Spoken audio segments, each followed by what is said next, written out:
Hi, it's Olivia, and I've been feeling a little raggedy lately, so I decided to try this different format to talk about some of my recent reads. These books are from all different genres, and if you've been looking for book recommendations by Black authors, these all are. I'm going to start with the kids' books, and if you're not interested, feel free to skip over, but they were pretty great, so I'm going to talk about them first. I started with Vashti Harrison's books. You guys know I love her art. This book, Soyb, was written with Lupita Nyong'o, and it's a beautiful story. It really draws on Lupita's personal experiences growing up and dealing with colorism and also dealing with accepting and loving the skin that you're in. And the illustrations just really bring it to life. It's magical to look at. I highly recommend this one. And then the other book by Vashti is in her series of Little Leaders. This one's Little Legends, Exceptional Men in Black History. You learn about all these figures, especially ones that maybe aren't as well known. And this one, Bass Reeves, I had remembered that name when I went to the library the next day, and I saw a whole book on him. I was so excited to pick up that book. It starts out with this really cool gunfight. This guy was the first Black deputy U.S. Marshal. Look at that. You're looking down the barrel of a gun. It's pretty cool. He has a remarkable life, and he donned like disguises to capture criminals. He was the best shot. It was really cool. And I looked up this author to see what other books she had, and my library had her other book called The Book Itch.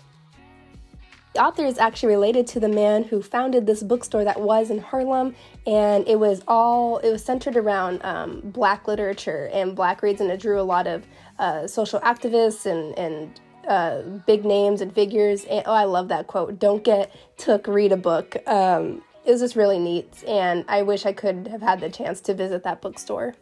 Then I came across Barack Obama's kids book, which I forgot existed. I forgot he wrote one, and I was pleasantly surprised by how sweet it was. The structure was really cool. The left side says, "Have I told you blank?"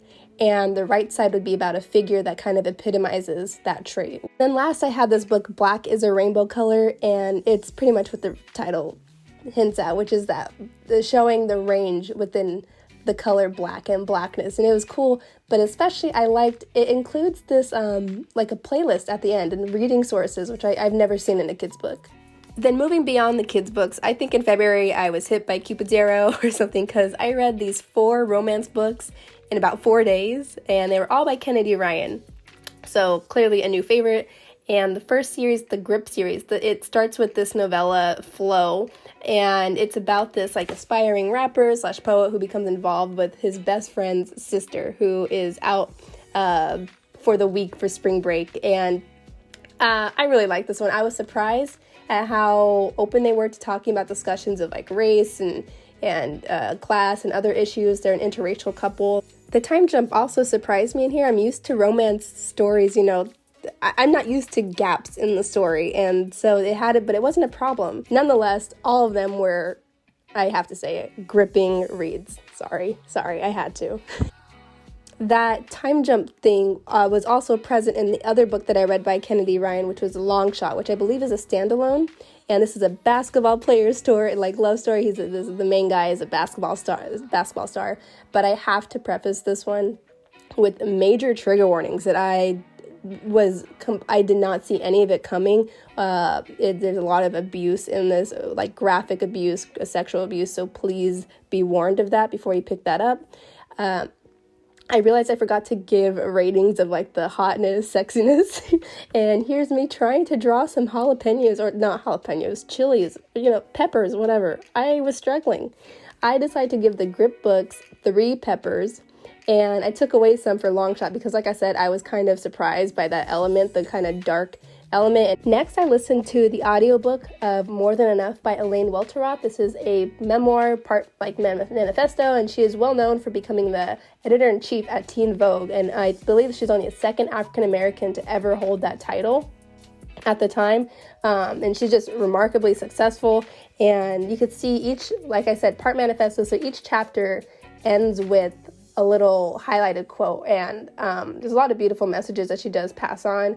And it was really interesting to see her rise and see her success. I did feel there was more that stood out from about the first half of the book as opposed to the final end, but it was still a read that I really enjoyed and would recommend. Lastly, I read Kindred by Octavia Butler. I buddy read this with Rachel and Jourdan over at their respective channels that I'll link in the description. And it started out really gripping. I'll read this first sentence. It started out with, "I lost an arm on my last trip home. My left arm." This is a story about a Black woman in 1976 who was suddenly transported to 1819 in the antebellum South. You'll often see this listed as science fiction, and though it has time travel, it doesn't really have time travel like you would think of with movies and stuff. It seems more like a historical fiction to me with an element of time travel, and it's used to give us like a first-hand account of the slave experience and the traumas and how uncomfortable it is, and it was a neat way to explore that perspective, and I was on the edge of my seat every time she would shift between times, and I look forward to reading more by Octavia Butler. That's all I have. My voice is really struggling, so thank you if you're still watching, and I'll see you in another video. Bye!